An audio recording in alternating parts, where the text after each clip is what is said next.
This is Thomas with Autogefühl today for you with the Skoda Enyaq SportLine all-wheel drive, the 80x version, so a powerful version with all-wheel drive and the sporty style on the exterior. And we can see here a big spoiler, and we have the magic black color for today, which is a good match to the SportLine.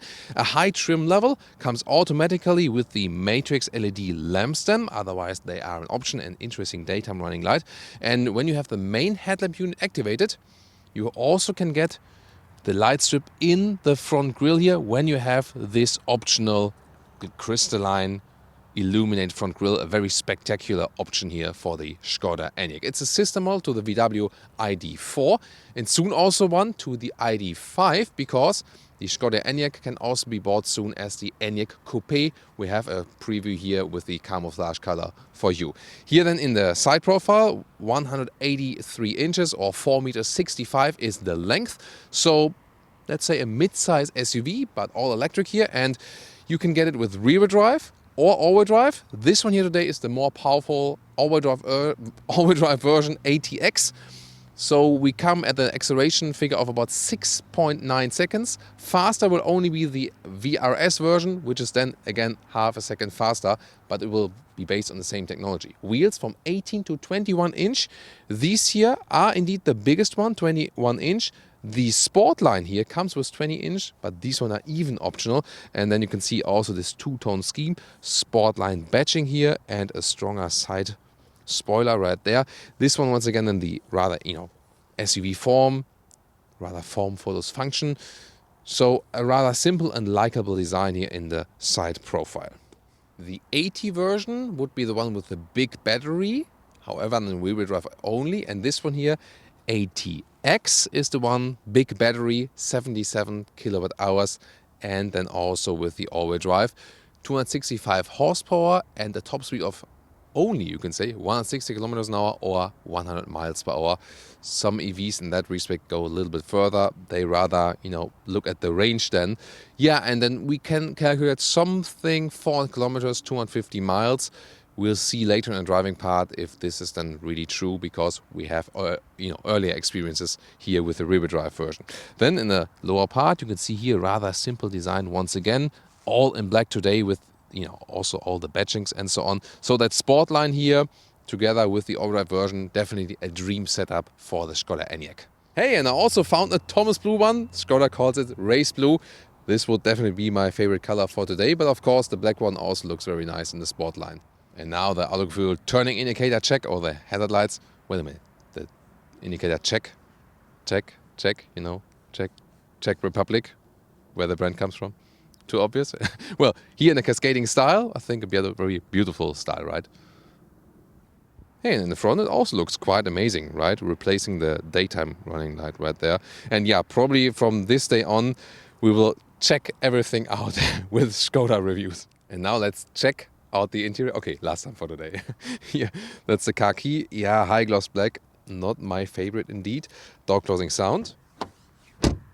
That's very solid, like that. And then inside of the doors, this one here has soft touch. It's actually quite good, nice structure. Then this carbon fiber style. It's not real carbon fiber. Then here a soft leatherette. This grab handle is a little bit strange and also put a little bit more, I'm not sure if it's really so good to handle indeed. Oh, this small garbage can. Yeah, these are the Skoda simply clever details, like trash. And then this is the SportLine interior. Very interesting. You have this perforated steering wheel and the SportLine badge. This only comes with animal skin, which is not that logical for the EVs. And well, about the seats, they're actually quite cool because they're a mix of, fabric and microfiber, or this microfiber style here on the side, perforated. And some of the inserts are leatherette and some others are animal skin, which again doesn't make any sense. You can go for a base version of the Enyaq to go animal free with the seats completely, but then this one would be the, let's say, second best pick. So if you pick high trim, these are actually then still the best choice. And they are indeed very comfortable from the seat form. They hold you tighter a little bit, you don't slide in them, but they're extremely comfortable, so very good also long term. Then steering wheel up and down, in and out, easy function. So first side here, very likable interior. The only thing, look at that here, the instruments, they are extremely small. At least they're not tied onto the steering wheel like in the ID4. However, they say, yeah, small instruments are enough because most of the time you will be using the head-up display if you got that option. Yeah, you can follow this argument, but fancy instruments like in the Audi Q4 e-tron are also quite nice, right? Headroom, one with a 6 or 6'1", enough left. This one is also one with the panoramic roof. And the interesting thing is that this one here can indeed be opened. So some of the, or most of the electric vehicles nowadays have these fixed panoramic roofs. The coupe version of the Enyaq would also come with a fixed panoramic roof, which you cannot open. And yeah, but here you can leave a lot of light and also rain in. I hope it doesn't come down today.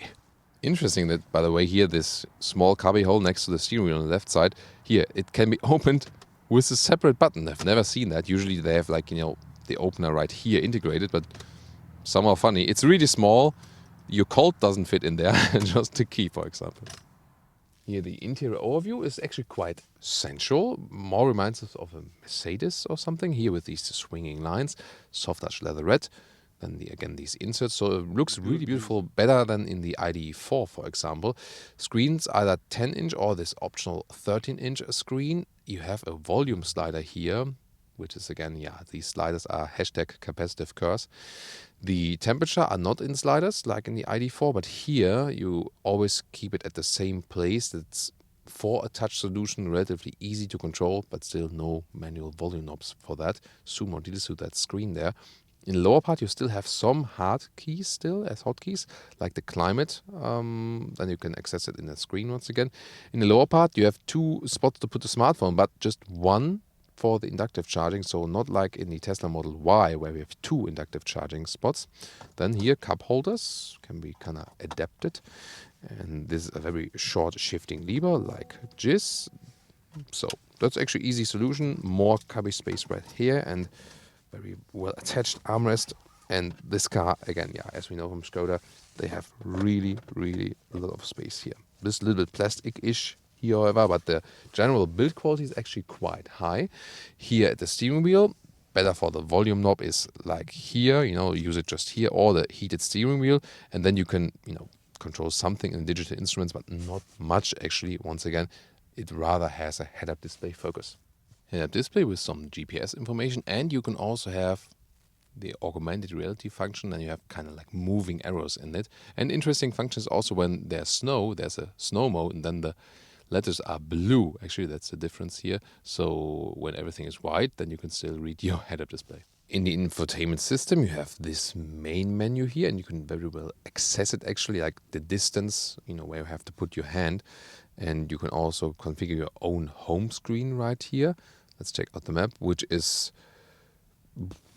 yeah, from the visualization wise, looks a little bit old school. It's also not that responsive. It's okay. Meanwhile, these vehicles here from the Volkswagen Group have received software updates, and so they're more reliable and faster, but that doesn't make it super suitable. Let's take it that way. Seat heating can be accessed right here in a rather quick way. And here in this main menu, we can also access the Apple CarPlay, for example. Let's listen to the music here. Oh, that's a great song. Yeah, it's actually quite decent here, that song. We don't have the top sound system, but this one is already quite nice, actually. So, and then we have also this vehicle setup here. Nice visualization there too. And here we can, for example, also access things like here. When we go to interior, go to the head-up display, and then here we can change this this so-called snow mode for the head-up display. Yeah, really interesting thing, right? And here there's even more space underneath, so for whatever you want to put there. Good usage here of the EV platform means there's here an even floor, and you also have a lot of leg rooms, no problem here. And also headroom-wise, no problem either. So for actually 5 tall adults, it's no problem at all. In the lower part, you, by the way, have 2 USB-C chargers and a real power socket. That's also good. So a very practical car. Can even be, let's say, some kind of office vehicle. So here then, you have some cup holders. Oh, and a pen holder. Well, a Skoda pen. So let's see here, the middle part. Yeah, even this part is fairly comfortable, a little bit less space than, of course, with your head. And, it's, you know, it has this sport seat single setup here in the rear. So, once again, is a very, very comfortable vehicle on all seats. Will it frunk or not? So, no frunk, just some fill-ins for the wiper fluid. Recharging, 11 kilowatt AC or 125 kilowatt DC, but only here for the bigger 77 kilowatt hour battery. The smaller battery also doesn't charge that quickly. And by the way, Michelle just told me that this would be a very satisfying sound. You know, like when you close it. So, you guys like that sound? Now the trunk, 585 up to 1,710 liters. But what does that mean? First of all, this cover here with a nice rail at the side. And then here the length of the trunk is about 90 centimeters or 36 inches. And the width is a good meter or 40 inches. The height here to the cover, about 50 centimeters, that's substantial, or 20 inches. And you can see here the backpack easily fits in, and also the cabin trolley. You can fold the seats very easily right from here already, like this and like this, and then also the whole thing folds. Actually, there is this kind of step in there. That's not the most practical thing, however, when you just want to push things through. And here underneath the cover you can have a storage for the charging cables. Overall, very spacious, very well usable. And the length of the trunk when we fold the seats, 175 centimeters or 69 inches. Yeah, I know you like that.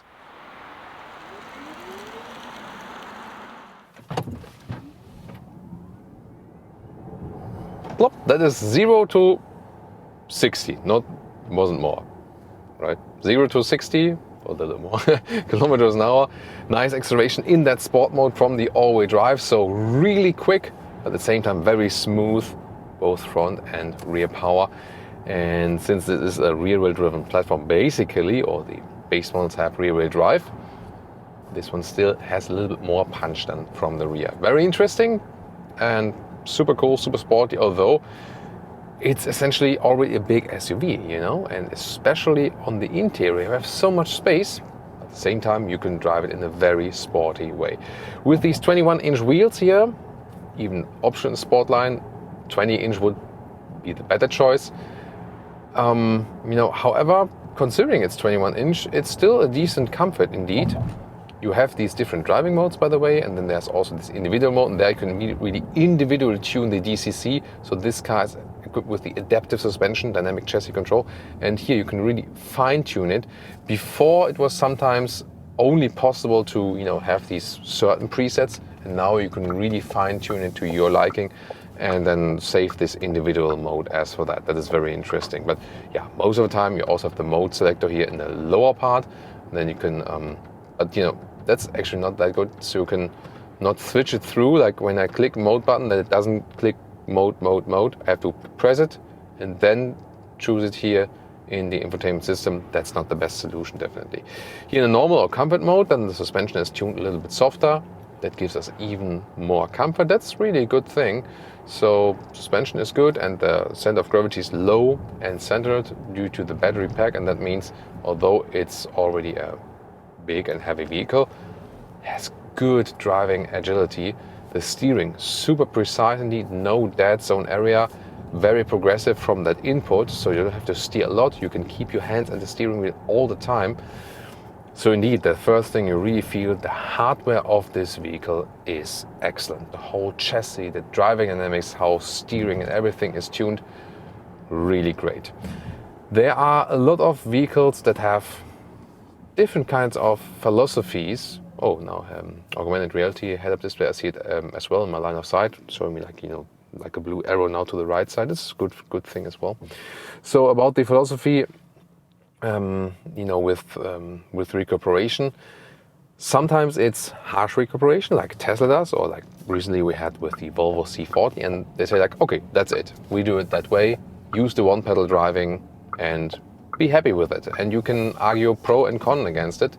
So a pro feature is always you take your foot off the throttle and then the car is already decelerating. That might be a safety thing. Then again, the contra is when you have passengers here and you go off the throttle in an uncontrolled way, it's always like G-forces, and it can be really annoying for the passengers. Here, you can adjust it in different ways actually. So you can have the D mode, normal driving mode. When you get off the throttle there, you basically roll, even if it's uphill. Then there's the B mode, is the main recuperation mode then, and then it stays also that way. And you get off the throttle and have some recuperation, but it's not super strong. It is notably, but not super strong. And then the other thing is you can also use these shifting pedals on the steering wheel, and here have recuperation level 1, 2, 3. And by the way, we often get the question like, what about the braking lights or something? Oh, there's some BMX driver, did some nice jumping. You guys want to do another one for the camera? No, okay, not today, obviously. So we have some entertainment here. So it depends really on, how strong the recuperation is. So there are some cars which have like slight recuperation. Here, for example, level 1, then it doesn't mean that the brake light is always on. For example, we can check it from the outside as well. But then in the stronger recuperation levels, like here level 2 or level 3, or when you use the B mode, then definitely the brake light does always hop on in the rear, because that's essentially the same way as braking is. That's of course then a very important thing to do. So here you can really adjust it. Not sure if you will really do that. I think it will probably be like IO driver that more enjoys, that rolling effect and then use the recuperation while the brake pedal, or go directly to this B mode there. And I meanwhile think that the compromise in between is the right one, the one that BMW is already offering in their electric vehicles with this adaptive recuperation. That means when the adaptive cruise control, for example, like the sensors see, oh, there's something in front of, yeah, that's really something in front of us, like a wall in front of us. Hey, it has a driving wall. So then, speed's being reduced, and when there's nothing in front of you, which the sensor is picking up or something, then the speed is not being reduced. I think that's actually a good solution. Here, as for the size of the Enyaq, it's still in a way that you can easily get along with. But yeah, the thing is here with the controls, user interface, changing temperature while driving is somewhat okay, but not the best. Infotainment system is also somewhat okay, but again, not the best. Yeah, so user interface, not the best, but also not the worst. Beautiful small town here, by the way, in the more or less Frankfurt area we're driving here with you today. So this car actually does so much things in one. It has great driving agility. It's fine to drive it through narrow cities still. It has great comfort from the seats. These sport seats really upgrade the comfort overall. It has good acceleration. We've seen it initially, so very impressed by what we see and what we do here.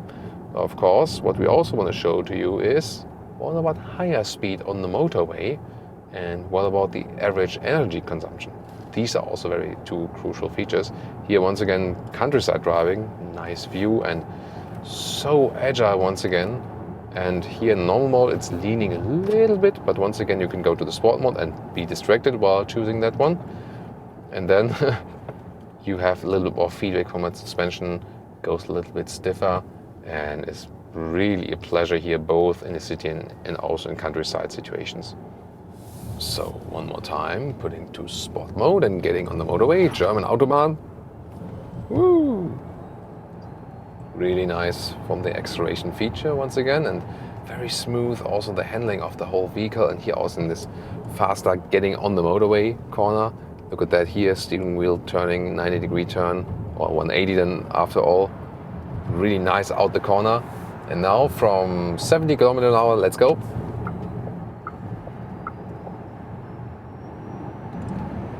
It's 120. Now a little bit downhill, 150. And now we're getting to 160 kilometers an hour, so yeah, 163 actually, 164 downhill. So yeah, around 100 miles an hour, that's the top speed, and noise insulation is very good. And yeah, I mean, when you live in Germany and you tend to drive a little bit faster, then it's strange that I go to the left lane and the car is restricted and there's not more happening, you know. So that's indeed unusual to me, but that might just be a German problem. By the way, the consumption here at top speed, so around, you know, when it was flat, around 40 kilowatt hours on 100 kilometers. So that would mean that top speed you could drive, let's say 180 kilometers an hour, something like this, or you could, some 100 miles per hour you could drive at top speed.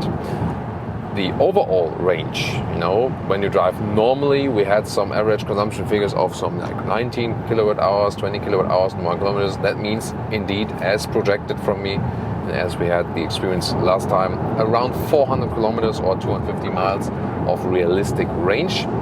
So rear drive model is of course a little bit more efficient, but it doesn't make the biggest difference if you go for the overdrive model. It will make a difference if you go for the bigger battery or the small battery. Now we have really uneven road and so on, but once again, although 21-inch wheels, super comfortable. So once again, getting back to my point that this car can do everything. It can do city driving, it can do, you know, it can house your whole family. You can drive it just by yourself in a very nice and also sporty way, and definitely sportier than a combustion engine, brother. So this is essentially also a Kodiaq RS already, you know, from the driving dynamics, and also very comfortable long-term here motorway journey. The only thing, if you're German and if you have, you see here now speed is already limited, then you might think, I want to drive faster than 160 kilometers now, but again, the use case will of course be limited even in Germany. Overall, I think a very, very decent package they have here for us. We have a lot of competitors of this vehicle as well. There's the Audi Q4 e-tron and the VW ID4. These two are siblings. You should definitely check out these reviews.